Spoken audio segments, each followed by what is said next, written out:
good day. Today I am in just south of Yellowhead Trail near Nate, I guess. And basically I am walking towards a car show. I think I've seen that motorhome around. Trying to figure out, I was just going to walk through the cemetery here.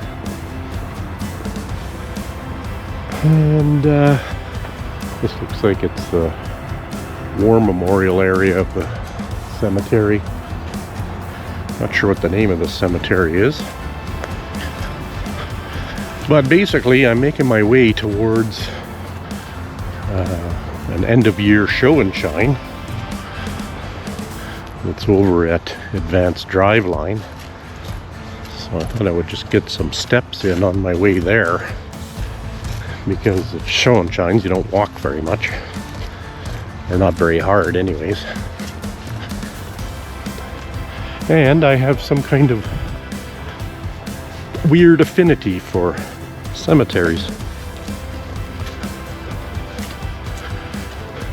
Maybe it's the fact it's similar to a golf course where they're always nicely groomed and quiet usually, other than the noise of construction and Yellowhead over there, which they're slowly turning into a proper freeway after way too many years. So I'm gonna walk through the cemetery in hopes that I can get out of it and make my way over to the car show. So let's just kind of follow the road here. I'll just be gawking at headstones. I always look for names that are similar to my family's, but we're not really from Edmonton per se. Most of my family, when they came from England, I believe settled in Saskatchewan and then migrated their way west to the Vancouver area, or the lower mainland. So let's just hoof it through here and see what we see. Got a little bit of rain spitting, so I wore my jacket and my hat. I'll try and wear my hat anyways. The UVs will still get through the clouds, so I'm gonna protect the old noggin and the money shot. Kind of think that cemeteries now are sort of a huge waste of space.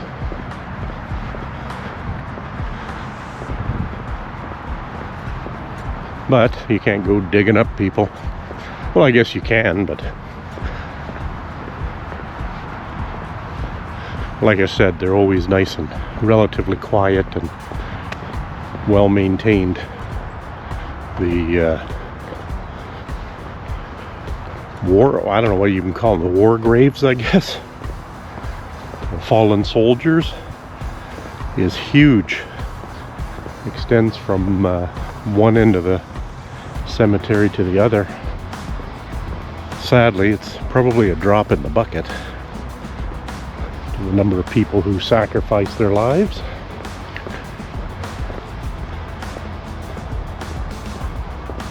I started way down at the other end, a couple blocks away, and they still carry on here. It's interesting. Piece of history, really, right? Oh, the actual entrance to here, way over there. I wonder if I can get out at the other end here, though. So I gotta hit 97th Street and cross over there. Hopefully there's a path there with so much construction. More fallen soldiers here too. Now Edmonton during World War II certainly had a large base here, and it's kind of a a lot of Air Force activity. So it's kind of appropriate that they end up back here.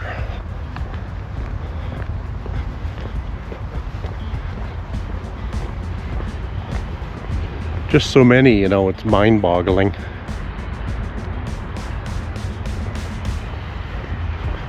You hear about the history of the war and people dying and stuff, but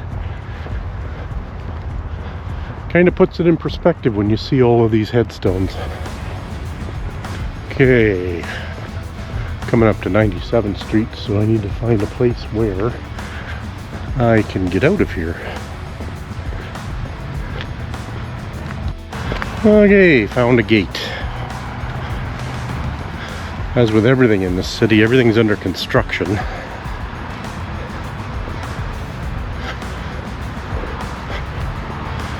I'd like to move away from here and come back when the city's finished. But I think if I moved away, I would never come back. Even though it's spitting rain, it's still 13 or 14 degrees. So for me, having to wear a jacket heats me right up.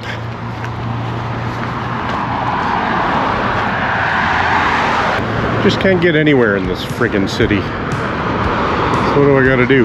Just walk back to a pedestrian light that I walked right by.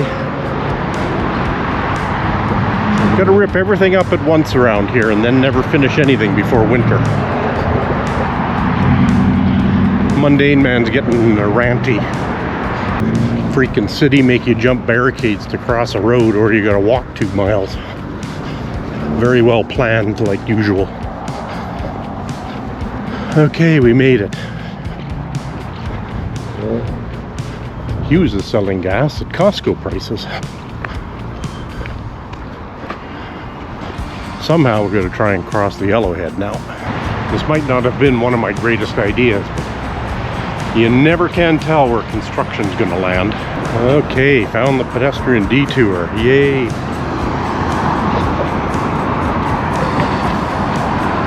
Okay, that was a bit of a suicide mission. I guess thank goodness for lights. And then there was some moron 4 cars back honking his horn like, go! They can't go, they have a red light, you twat muffin.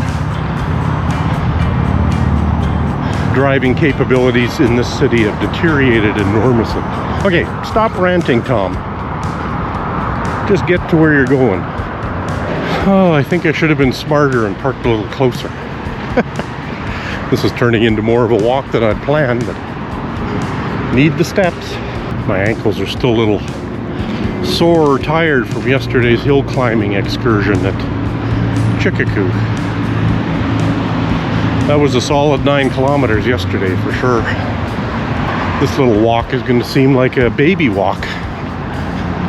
Mind you, it'll be 5 kilometers plus by the time I get back to the car. Good enough. Okay, we are here. I'm not sure what kind of cars this particular show and shine attracts. Might be mostly sports cars, but we'll see. It's always good to have a look, see what's in town. Okay, I'm gonna just have a quick walk through here and see what we see, and then maybe go over some of my favorites. Just got to be mindful of the copyright music. Looks like a good turnout for sure. Some of these are repeats from what I've seen already, but here's a unique one. Dodge Custom. Normally they're all decked out like that little red express truck, but this one is unique in that way. A little bit more than a 318 in here for sure.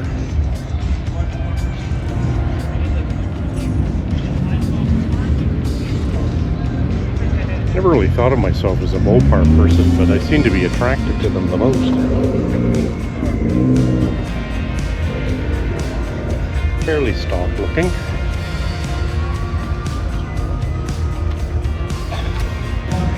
Here's something that's unique. One of the ugliest vehicles Pontiac ever made. But this one actually has the tent option on it.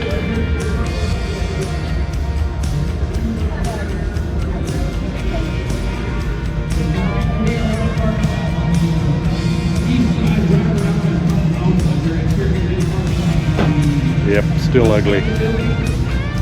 Doesn't matter how you try and make it look unique.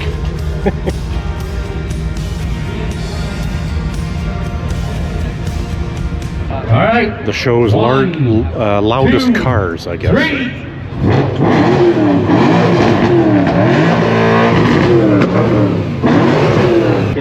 Neat looking Challenger. All right. On the count of 3, listo. 1, 2, 3.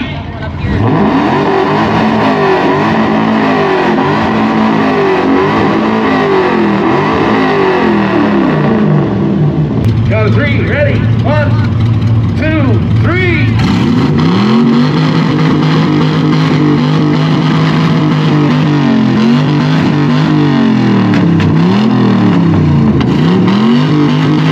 Oh, a little more, a couple feet. I don't know if this Corvette will be able to compete.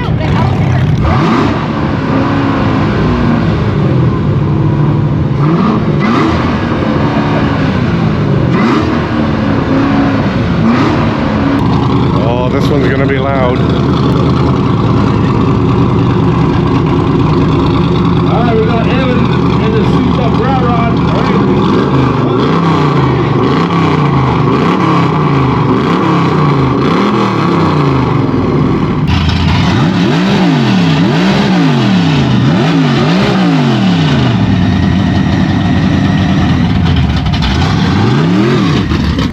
I'm not sure if I showed this one already at a different show. 61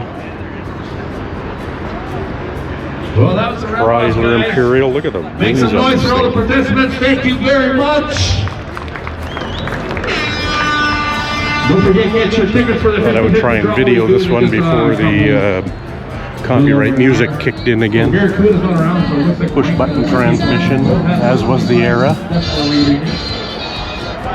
Right to the left, and the lady is the winner by default.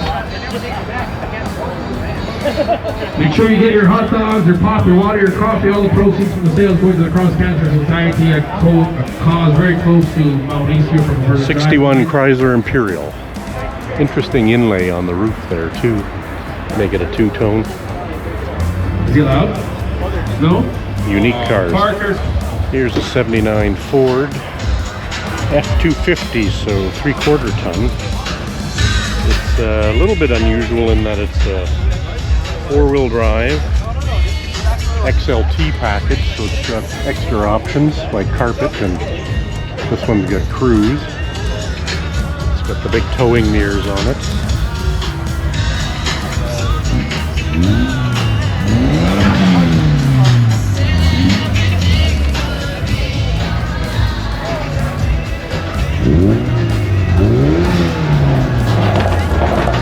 It's in pretty good shape. It's not perfect, but makes you want to drive it then instead of just keeping it in the garage.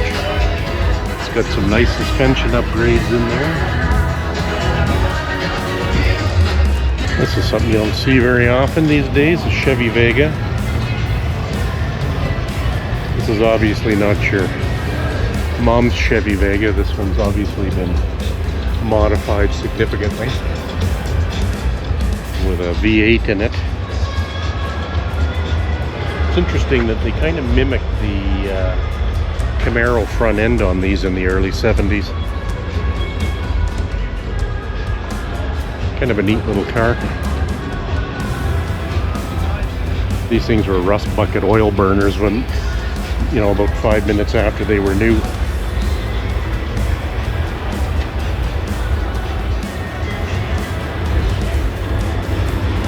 Wonder if he knows his fan is still running. Look, it's an electric car. Not.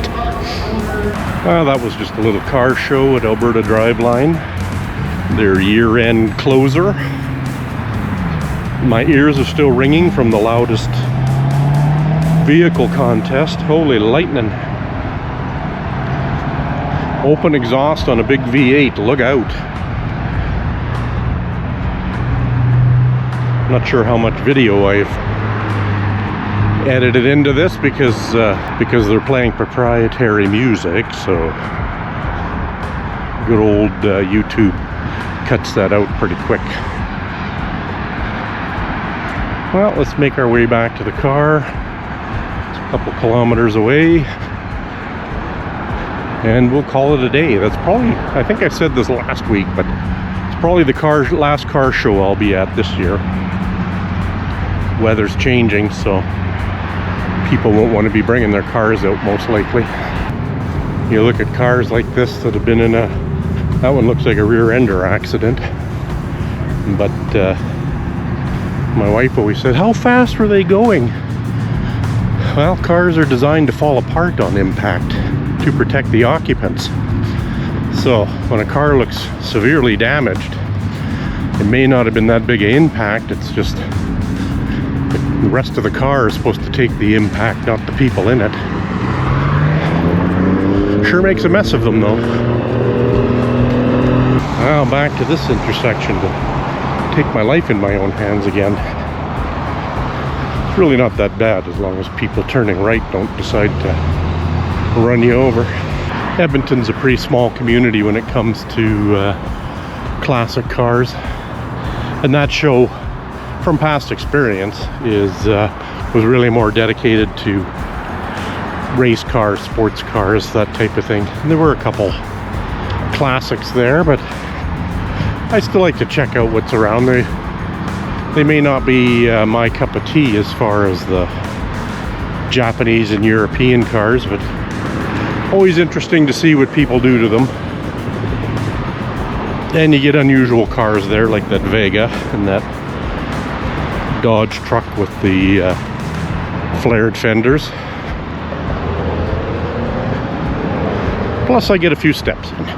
Okay, I cross there, and supposedly it's closed. Do I follow their detour that goes 2 blocks down? I really don't feel like it today. Well, we're in it for the steps too, aren't we?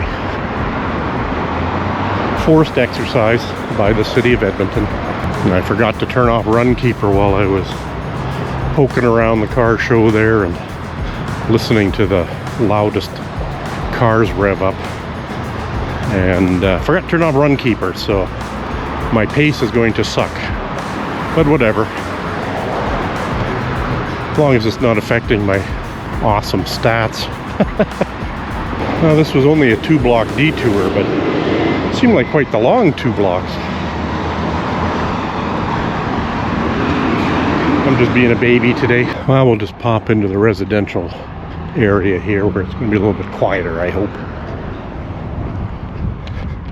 One of the busiest thoroughfares in Edmonton. 97th Street. This is the neighborhood of Westwood. It's got a lot of original looking homes, but then also some new homes have been put in place. See, that's what I prefer in old neighborhoods, is an old house maybe like this that is tired, have it torn down and another single family home put in there, not 6 family homes put in there. I understand the city trying to fill up neighborhoods so that local amenities can be used, but they're ruining the city too. Some of these tiny homes are funny, eh? But that's what people had in the day. It's what you could afford. Just a little post-war bungalow with a mix of 50s and 60s houses in here too, and then new ones like this. More friggin' bike lanes that nobody's gonna use, or very few. Okay, back to the cemetery. Interesting, the pattern that these have been laid out, and they look like they're straight lines, but they're also diagonal lines too.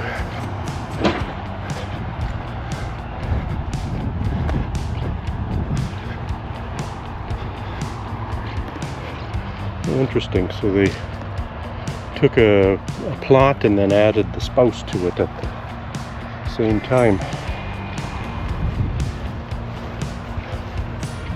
Good idea. Now, a lot of these plots too, I think I probably gave the impression were people that died in the war, but they were military people, and then just had a plot in here and then lived out their life.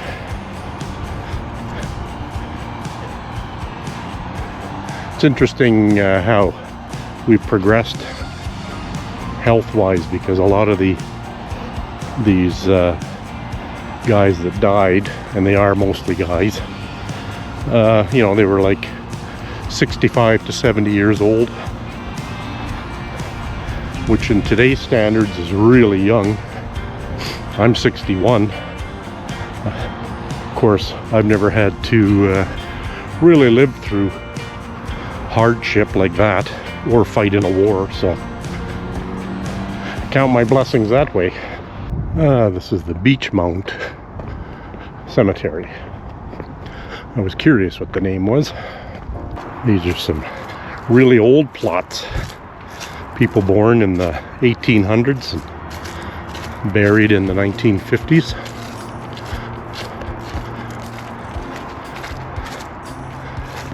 Born 1899, 1889. Died in the 50s, so still kind of young, but probably average life expectancy back then. Yeah, born 1860, 1861. These are some old plots. A little military memorial here.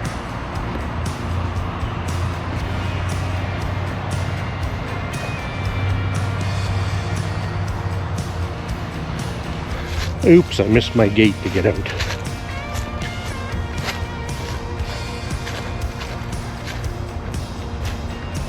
Well, if you don't like loud cars and cemeteries, this video won't be for you.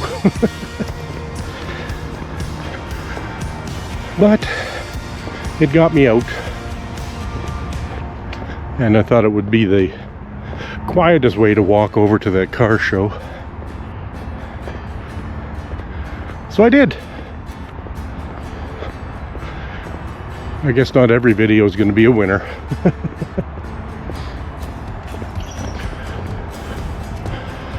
There's a Jeep over there. We'll get over there and see how we did. Don't think it was too much of a walk today, but my legs were tired from yesterday, so this is good anyway. Well, it was a pretty good walk overall. It was 5 3/4 kilometers, right? Yep, 5 3/4 kilometers. Nearly 10,000 steps, I think.